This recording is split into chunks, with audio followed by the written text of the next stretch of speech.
사랑하는 퀸즈하는 교회 성도 여러분, 주님의 이름으로 환영하고 축복합니다. 오늘 이 거룩한 주일 또 이 자리에 서서 하나님의 말씀을 나눌 수 있게 되어 하나님 앞에 그리고 우리 모든 퀸즈하는 교회 성도님 앞에 감사의 말씀드립니다. 현재 우리 담임 목사님께서 사랑하는 우리 성도님들과 함께 영상에서 보셨듯이 바울의 뜨거운 선교 열정 또 눈물이 서린 땅 그리스에서 성지순례의 여정을 이어가고 계십니다. 2000여 년 전에 사도 바울이 빌립보 감옥에서 밤중에도 찬양을 드리고 또 데살로니가와 베레아를 거쳐서 아덴 곧 아테네 아레오바고 언덕에서 부활의 주님을 선포하며 또 오늘 우리가 읽은 이 고린도 전서를 써 내려갔던 그 뜨거운 복음의 현장에서 목사님과 우리 성도님들 우리 한인교회를 우리 퀸즈하는 교회를 위해서 기도하고 계심을 믿습니다. 성경은 교회를 단순한 모임이 아니라 그리스도의 몸이라고 말합니다. 우리의 머리는 예수님이시고요. 또 우리 한 사람 한 사람은 그분의 손과 발 같은 몸의 부분들입니다. 머리신 예수님은 하늘에 계시지만 영광스러운 하나님 보좌 우편에 앉아 계시지만 그분의 생각과 그분의 마음은 이곳 우리가 있는 뉴욕에 실시간으로 전달되고 있습니다. 마치 머리에서 내려온 우리의 신경이 보이지 않는 통로를 지나서 우리의 손가락 끝에 아주 작은 떨림까지 주관하는 것과 같습니다. 지금 이 순간에도 성자 하나님, 우리 예수님은 우리를 위해서 간절히 중보하고 계십니다. 그분의 강력한 사랑이 보이지 않는 끈처럼 우리 모두를 하나로 꽉 묶어주고 계십니다. 믿으십니까? 아멘. 그래서 우리는 서로 다르지만 예수님 안에서 결국 하나의 가족, 하나의 몸이 됩니다. 우리 옆에 계신 분들과 가족이 아닐지라도 혹시 가족처럼 여기시며 이렇게 한번 얘기해 보실까요? 우린 주 안에 가족입니다.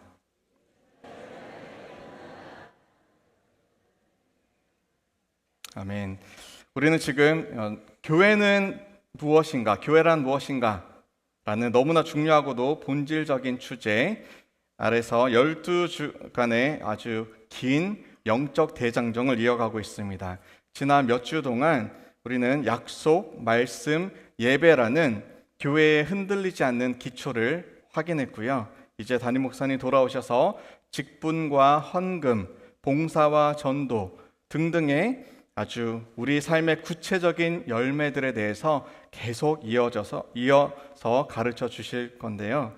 저는 우리 교회의 가장 원형적인 정체성을 다루고자 합니다. 그것은 바로 우리는 어떻게 서로의 생명줄이 되는가입니다.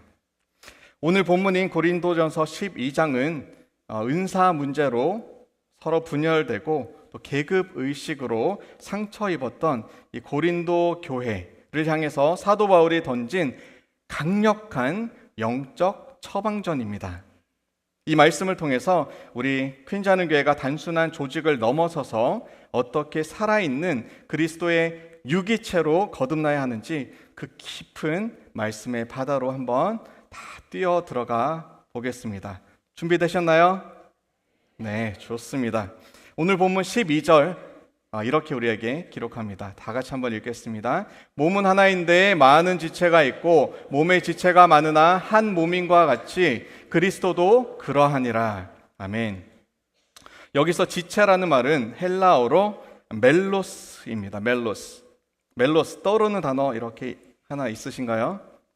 지체를 뜻하는 이 멜로스에서 멜로디, 여기 음악 하시는 분들 많이 계신데 멜로디라는 이 단어가 파생되었습니다. 멜로스에는 크게 두 가지 뜻이 담겨져 있습니다. 멜로디의 뜻, 노래의 선율이 되겠죠. 그리고 음악의 한 마디라는 이 두 가지 중의적인 뜻을 내포하고 있습니다. 즉, 우리 교회가 한 몸이라는 것은 똑같은 소리만 내는 단조로운 단성음이 아니라 서로 다른 한 마디 안에 수많은 아름다운 다른 높낮이의 음들이 모여서 장엄하고 오늘 마치 성가대의 우리 찬양대의 찬양처럼 웅장한 이 천상의 화음을 만들어내는 오케스트라 같다라는 그런 말입니다. 제가 현재 주중에 사역하는 우리 은혜 유아원에서 아이들이 좋아하는 게 있어요. 바로 레고 놀이입니다. 블락놀이. 이것을 보면 이 성경적 원리가 너무너무 명확하게 보입니다. 아이들이 이 거대한 성을 때때로 쌓습니다. 그런데 같은 색, 같은 모양만으로 성을 만들기는 거의 불가능합니다. 넓은 바닥도 필요하고요. 창문이 달린 블럭도 필요합니다. 어떤 면을, 어떤 곳을, 어떤 용도를 담당하느냐에 따라서 그 블록의 크기, 너비, 또 색깔, 높이가 다 다른 것이죠. 사도 바울이 17절 말씀에서 만일 온 몸이 눈이면 듣는 곳은 어디며 온 몸이 듣는 곳이면 냄새에 맡는 곳은 어디냐 라고 반문한 이유가 바로 이것입니다. 20세기의 위대한 신학자 디트리히 본회퍼라는 분이 그에 져서 신도의 공동생활이라는 책에서 이렇게 그의 생각을 우리에게 나누고 있습니다. 기독교 공동체는 각 개인이 가진 특정한 재능이나 기질의 집합체가 아니라 그리스도 안에서 서로가 서로에게 없어서는 안 될 존재로 부름받은 은혜의 결과이다. 그러므로 타인의 다름을 견디는 것이 아니라 그 다름을 감사함으로 영접하는 것이 공동체의 시작이다. 사랑하는 성도 여러분, 우리 퀸즈 하는 교회는 너무나 다양한 그러한 지체들이 계십니다. 어떤 분은 불 같아요. 그래서 추진력이 대단합니다. 불도저 같아요. 반면에 어떤 분들은 물처럼 잔잔하고 고요해서 모든 것을 네 하고 수용하는 분도 계십니다. 어떤 분은 논리적이고 빈틈이 없는 분도 계시고요. 어떤 분은 아주 감성적이고 감정적으로 눈물이 많으신 분도 계십니다. 가끔 우리는 나와 다른 스타일의 성도를 보면서 저분은 왜 저럴까라고 의아해하거나 또 때로는 불편해하는 그런 마음이 생길 때도 있습니다.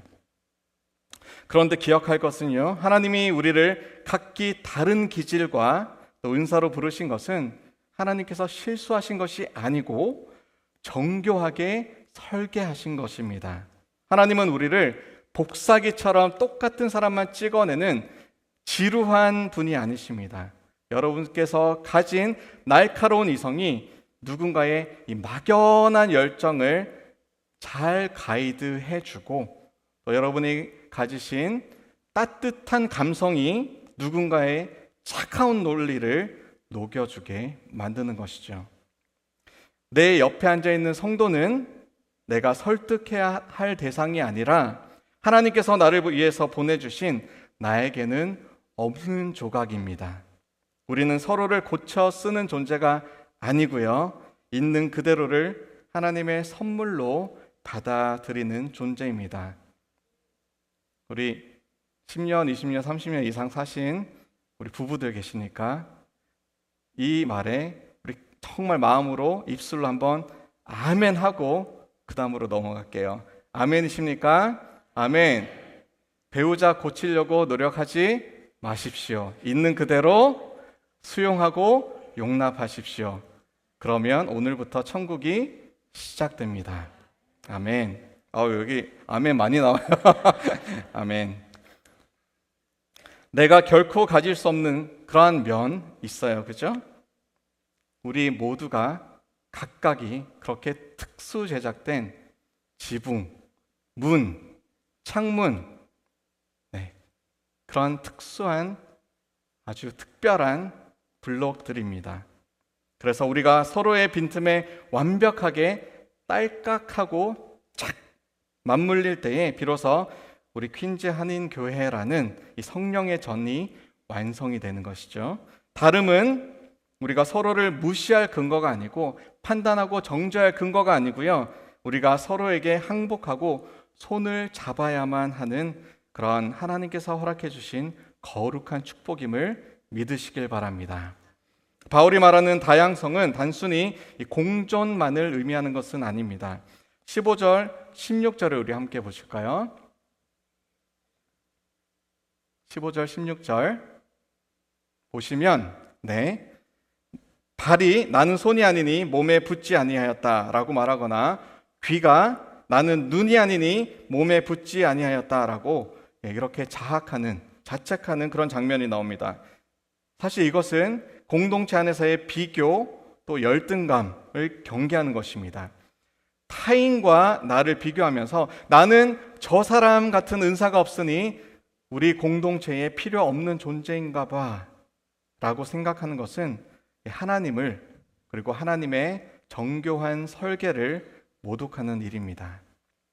여러분 한 분 한 분은 우리 퀸즈 한인교회라는 이 거대한 모자이크를 완성하기 위해서 하나님께서 직접 깎고 다듬으신 세상에 하나뿐인 너무나 아름다운 정말 크리스탈과 같은 조각들이십니다. 옆 사람과 같아지려고 저 사람 흉내내려고 그러지 마시길 바랍니다. 대신 하나님께서 당신에게만 주신 그 고유한 색깔을 가장 선명하게 드러내시면 좋겠습니다. 그때 비로소 우리 교회는 세상이 흉내낼 수 없는 아름다운 완성된 그러한 멋진 하늘의 풍경화가 될 것입니다. 바울은 이 강해의 수위를 높여서 더 깊은 영적인 역설로 우리를 안내하고 있는데요. 18절 말씀을 우리 한번 보시겠습니다. 그러나 이제 하나님이 그 원하시는 대로 지체를 각각 몸에 두셨으니, 아멘. 여기서 이제 두셨으니라는 단어가 있습니다. 헬라어로 에데토라고 합니다. 에데토. 그런데 이 물건을 두다라는 의미가 있어요. place 한다라는 거죠. 그런데 단순히 물건을 놓는 정도가 아니고 이것은 이 전략적인 목적을 가지고 가장 적합한 위치에 배치한다라는 이 전술적인 군사적인 의도를 담고 있습니다.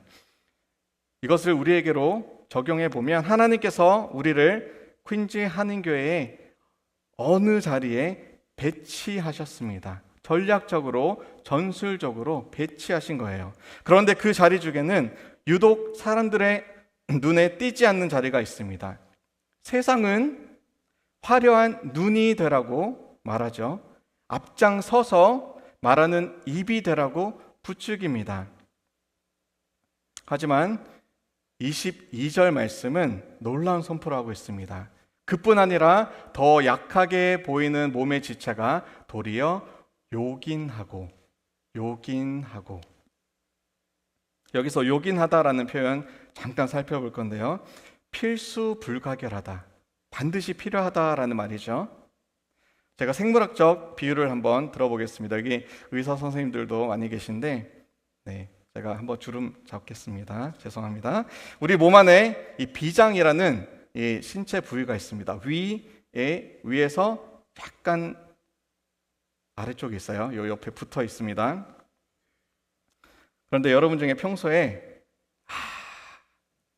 이 나의 비장이 오늘 참 건강하게 노폐물을 잘 거르고 있구나, 날마다 생각하고 묵상하고 고마워 비장 이라고 살아가시는 분 계십니까?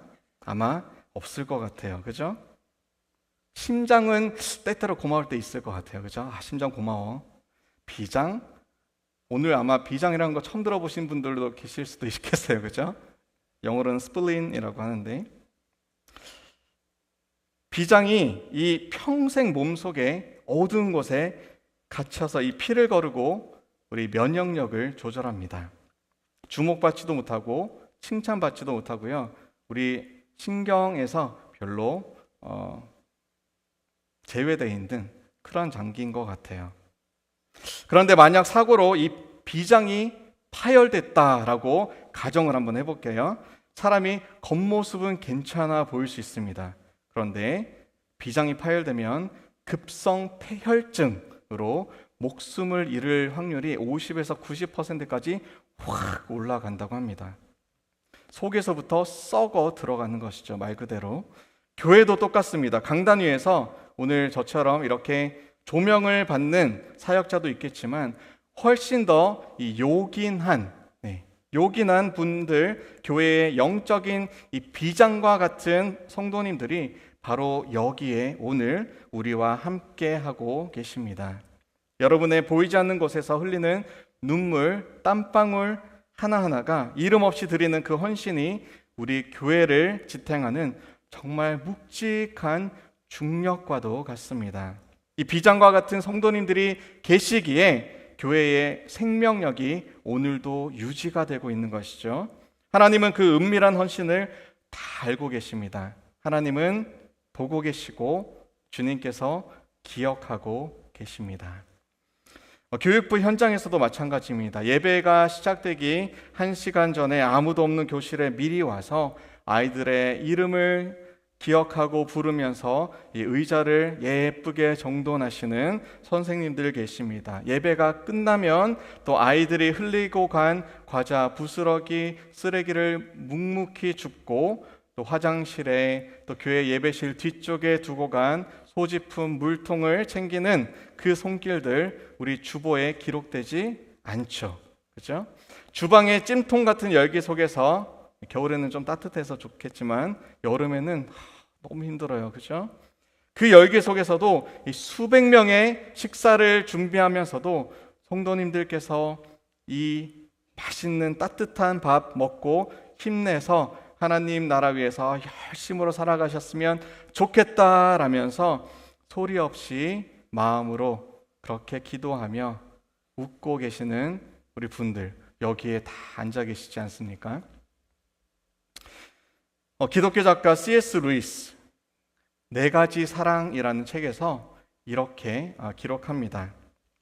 교만한 사람은 늘 자신이 무엇을 할 수 있는지를 보여주려 하지만 겸손한 지체는 자신이 누구의 것인지를 보여준다. 몸에서 가장 낮은 곳에 있는 지체가 몸의 무게를 지탱하듯 교회에서 가장 조용한 섬김이 교회의 영광을 지탱한다. 성도 여러분, 여러분의 섬김이 거울에 비치지 않습니까? 아무도 알아주지 않아서 때때로 서운해하는 그런 감정이 들 때도 있지 않습니까? 그런데 그때 우리 주님의 음성을 들으셨으면 좋겠습니다. 사랑하는 아들아, 사랑하는 딸아, 네가 바로 나의 몸을 썩지 않게 만드는 거룩한 영적 필터, 영적 비장이다. 내가 멈추면 퀸즈하는 교회의 영적인 면역력이 무너진단다. 너는 참 귀한 나의 자녀이다. 바울은 23절에서 우리가 몸에 덜 귀히 여기는 것들, 그것을 더욱 귀한 것들로 입혀준다라고 기록하고 있습니다. 세상은 강한 자를 높이고 약한 자를 자꾸만 소외시키려고 해요. 그런데 교회는 약해 보이는 자를 통해서 하나님의 강하심을 드러내는 그러한 역설적인 곳입니다. 여러분이 보이지 않는 곳에서 흘리는 눈물, 또 땀 한 방울 한 방울이 이름 없이 드리는 그 작은 헌신이 우리 교회를 지탱하는 가장 무거운 그러한 중력과 같은 힘임을 잊지 마시기 바랍니다. 하나님은 드러나는 은사보다 보이지 않는 곳에서 견뎌내는 그 요긴함에 더 큰 상급을 예비하십니다. 아멘. 아멘. 이제 바울은 이 다양한 지체들이 어떻게 하나로 묶여야 하는지 기독교 교제의 핵심인 이 코이노니아에 대해서 이야기합니다. 26절 말씀입니다. 우리 한 목소리로 읽겠습니다. 만일 한 지체가 고통을 받으면 모든 지체가 함께 고통을 받고 한 지체가 영광을 얻으면 모든 지체가 함께 즐거워하느니라. 아멘. 이 코이노니아라는 말은 단순히 이 예배 후에 우리가 밥을 같이 먹고 커피 한 잔 같이 하면서 나누는 그러한 단순한 친교가 아닙니다. 이 단어의 원뜻은 공동의 참여이자 이 생명을 공유함입니다. 우리 귀한 성도님들이 매일매일 피부로 느끼는 일상의 풍경으로 한번 비유해 보겠습니다. 성도님들과 우리 자녀들 중에 맨하탄으로 이렇게 출퇴근 또 통학하시는 분들 계시죠? 트레인 7. 트레인 7 혹시 타시는 분 계신가요? 네, 타 보신 분 계신가요? 네. 트레인 7 잘 아시죠? 플러싱 이 메인 스트리트 역에서 딱 타면 맨하탄으로 치킨 하면서 이렇게 갑니다. 배고프세요? 치킨으로 들리세요? 네. 그런데 그 열차 안에는 세계 각국에서 온 온갖 인종, 뭐 중국인도 있고 남미에서 오신 분들도 있고 다양합니다. 그죠? 온갖 인종 언어가 그곳에 다 모여서 다 같이 맨하탄으로 향합니다. 그런데 이 열차가 선로위에서 갑자기 앞에 무슨 일이 나가지고 브레이크를 꽉 밟았어요. 급정 간다고 한번 상상해 보십시오. 맨 앞칸에 탄 사람만 휘청하면서 넘어질 것 같은가요? 아니죠. 그 모든 연결된 열차마다 방방마다 칸칸마다 마지막 칸에서 어젯밤 늦게까지 숙제하다가 잠들어서 피곤한 그 고등학생까지도 무슨 일이야 하고 눈을 뜰 것입니다. 서로 모르는 사람들, 다른 칸에 타고 있지만 왜 그렇죠? 우리는 이 같은 트레인 7, 이 하나의 레일 위에 하나의 긴 열차에 타고 있기 때문입니다. 이제는 운명 공동체가 된 것이죠. 우리 교회가 바로 이 7번 열차와 같은 운명 공동체입니다. 한 성도님의 자녀가 방황하고 있다는 소식 들었을 때에 공동체가 그 집에는 왜 그러냐 라면서 제3자의 자세를 취한다면 그것은 비극일 것이죠.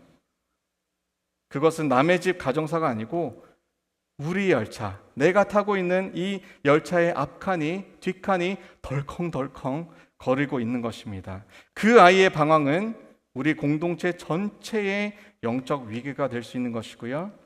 그 부모의 짓누른 가슴은 우리 모두의 나의 통증이 되어야 하는 것이죠.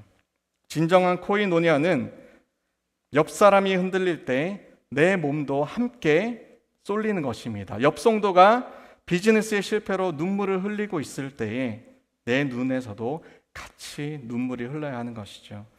장로님이, 권사님이, 집사님이, 한 성도가 또 우리의 자녀가 아플 그때에 내 몸이 아픈 것처럼 내 가족이 내 몸이 아픈 것처럼 그렇게 같이 아파하는 것입니다.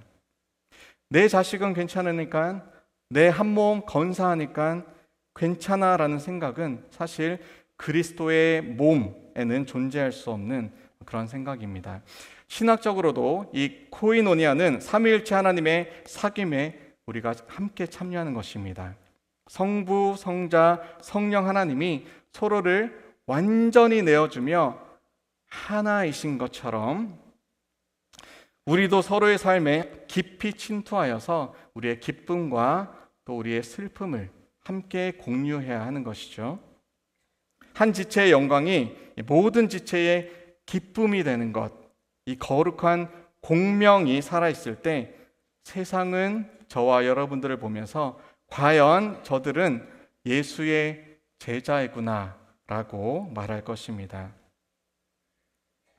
우리는 또한 이 신경망으로 연결되어 있습니다. 뇌에서 내리는 이 명령이 우리의 팔다리에 전달되려면 우리의 신경이 살아 있어야 합니다.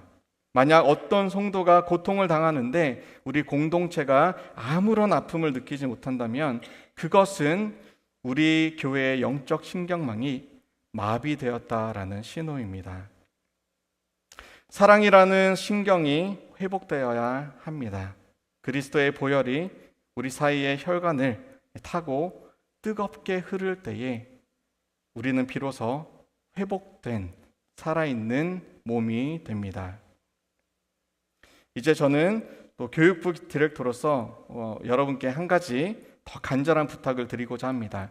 오늘 본문 24절 말씀을 우리 한번 같이 읽겠습니다. 우리의 아름다운 지체는 그럴 필요가 없느니라.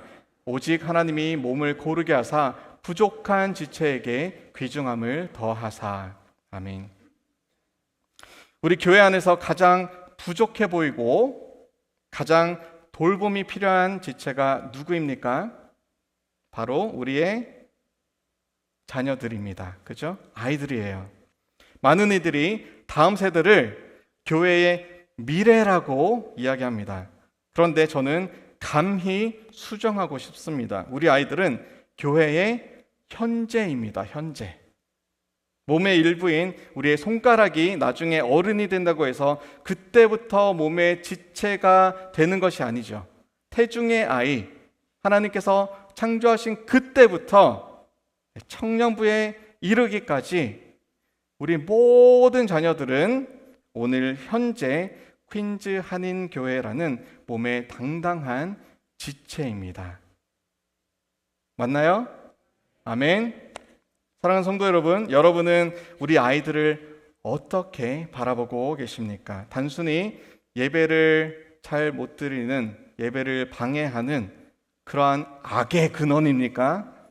아니면 우리가 반드시 지켜내야 할 몸의 가장 연약하고 귀한 부분입니까? 아이들이 1층에서 요한관에서 3층에서 뛰어다닐 때에 그것을 무질서가 아니라 생명력의 박동으로 여겨주십시오. 아이들이 신앙의 질문들을 종종 던진다면 왜 그것을 못 믿어? 불신으로 여기는 것이 아니라 이제 깊이 뿌리를 내리려고 하는구나. 그런 몸부림으로, 거룩한 search, 이 몸부림으로 받아주시면 너무 좋겠습니다. 우리는 이 세대 간의 코이노니아를 회복해야 합니다.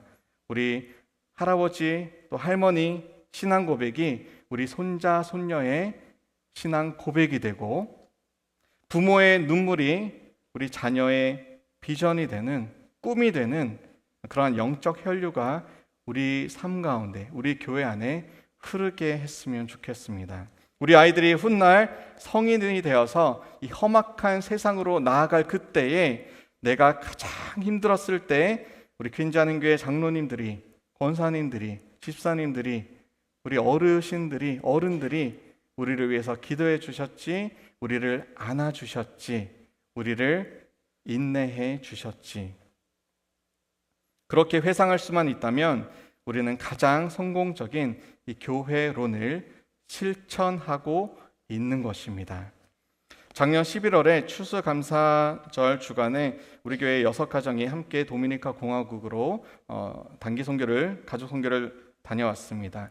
이 5살짜리 꼬마 신사 숙녀부터 이 부모에 이르기까지 총 22명의 우리 가족이 5개월 이상 함께 모여서 기도하며 또 선교지에서 나눌 그러한 은혜를 준비했습니다. 자녀들은 부모가 편한 멋진 휴가지 선택할 수 있는데 그 대신 선택한 이 도미니카 공화국을 바라보면서 또 그곳에 자녀들과 함께 이 땀과 눈물을 흘리는 모습 속에서 코이노니아, 교회 공동체의 연합과 하나됨, 한국인, 또 한국계 미국인, 도미니카에 피난온 IT 자녀들과의 하나되는 순간을, 짧은 순간이었지만 그 시간을 경험하면서 천국을 미리 맛보았습니다.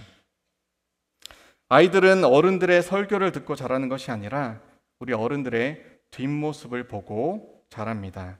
아이들이 본 것은 부모님의 어떤 화려한 공연이 아니라 영혼을 향해 쏟으신 부모님의 땀방울, 기도였습니다. 우리는 올해 다시 한번 이 가족 선교를 통해서 자녀들과 함께 선교의 사명을 들고 또 앞으로 한 번 더 나아가려고 합니다.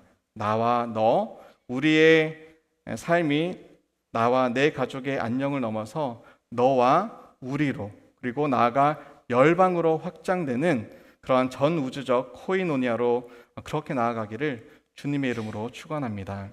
마지막으로 한 가지 이야기를 드리며 말씀을 맺고자 합니다. 어느 바닷가 마을에 수십 년을 사용한 아주 낡은 그런 그물이 하나가 있었습니다. 그 그물은 수천 번의 거친 파도를 견디느라 이 곳곳이 찢어지고 구멍이 나 있었습니다. 그물을 관리하는 이 늙은 어부는 매일 저녁에 이 등불 아래에서 돋보기를 쓰고 그 찢어진 구멍들을 한 땀 한 땀 실로 꿰맸습니다.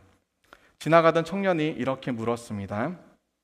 어르신, 이렇게 낡고 구멍난 그물을 수선해서 어디에 쓰시려고요? 그냥 새 그물을 하나 사는 게 훨씬 빠르고 튼튼하지 않겠습니까? 그러자 어부가 진지하게 웃으며 대답했습니다. 사람들은 그물의 구멍만 보지만 나는 그 구멍들을 잇고 있는 매듭을 본다네. 새 그물은 깨끗해 보일지 몰라도 바다의 무게를 견뎌본 경험이 없지. 하지만 이 낡은 그물은 수만 번의 매듭으로 연결되어 있네. 파도가 몰아치고 거대한 대어가 걸려도 이 매듭들이 서로를 꽉 붙들어주기 때문에 절대로 찢어지지 않는 걸세. 내게는 이 매듭들이 바로 그 그물의 생명이라네. 사랑하는 퀸즈 하는 교회 성도 여러분, 어쩌면 우리 KCQ가 이 낡은 그물과 같을지도 모르겠습니다. 57년이 넘는 세월 동안 이민 생활의 고단한 그 모습이 그대로 녹아져 있죠. 마음이 찢기고 또 인간관계의 갈등으로 구멍이 숭숭 뚫린 그러한 모습일지도 모릅니다. 하지만 오늘 우리 주님은 우리를 너희들 다 갈아치워야겠다, 새 것으로 교체하는 대신에 사랑의 실로 우리의 상처를 다시금 서로 잊고 계십니다. 여러분이 누군가의 아픔을 위로하며 내미는 그 손길이 바로 하나의 매듭이 됩니다. 보이지 않는 곳에서 교회를 위해 흘리는 눈물이 또 하나의 매듭이 되어가는 것이고요. 교육관에서 우리의 아이들의 이름을 불러주는 그 관심이 가장 강력한 매듭이 됩니다. 다른 성도의 자녀를 마치 내 자녀처럼 품고 인내와 오래 참음과 사랑과 자비로 대하는 것, 그것이 바로 우리에게 필요한 이 매듭인 것이죠. 우리는 한 몸입니다. 우리는 서로의 생명줄입니다. 이 수만 개의 매듭이 연결되어 있을 때 우리 퀸즈 한인교회, 거친 세상의 파도를 이겨내고 잃어버린 영혼들을 건져 올리는 이 생명의 그물이 됩니다. 현재 담임 목사님 또 성지 순례팀이 밟고 계신 그 복음의 현장도 결국 바울이 이 흩어진 지체들을 하나로 묶기 위해서 눈물로 세운 매듭이었습니다.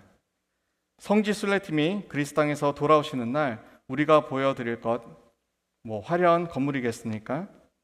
우리가 얼마나 촘촘하게 사랑의 매듭으로 다시 한번 연결되어 있는가, 그것입니다. 오늘 이 시간 저와 여러분, 우리를 하나로 묶으신 머리 대신 그리스도 예수께 응답하면 좋겠습니다. 주님, 제가 여기에 있습니다. 나를 연결의 매듭으로 사용해 주시옵소서. 내 옆에 지체를 내 몸처럼, 저 자녀를 내 자녀처럼 품고 사랑하게 하여 주시옵소서. 이 고백이 우리가 살아가는 이 뉴욕 땅 얼마나 척박하고 메말라 있습니까? 이 땅을 변화시키는 기적의 시작이 되기를 주님의 이름으로 축원합니다. 코이노니아, 삼위일체 하나님이 그 놀라운 하나님의 사귐이 나와 너, 우리 가운데 하나님 안에 하나됨으로 승화되어서 우리 KCQ가 하나님 보시기에 아름다운 참된 교회 되기를 주님의 이름으로 축원합니다. 우리는 서로의 생명줄입니다. 우리 함께 기도하시겠습니다.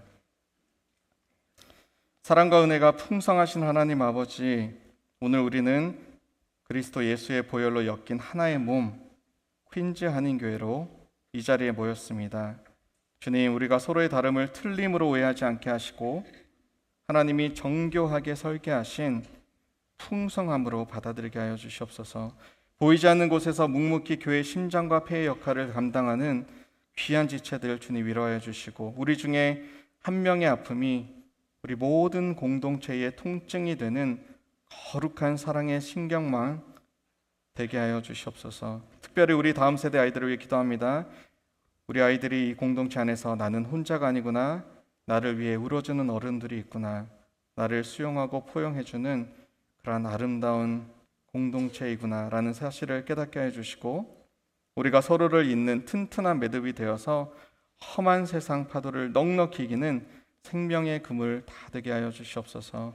우리 교회의 머리 대신 예수 그리스도 이름으로 기도드립니다. 아멘.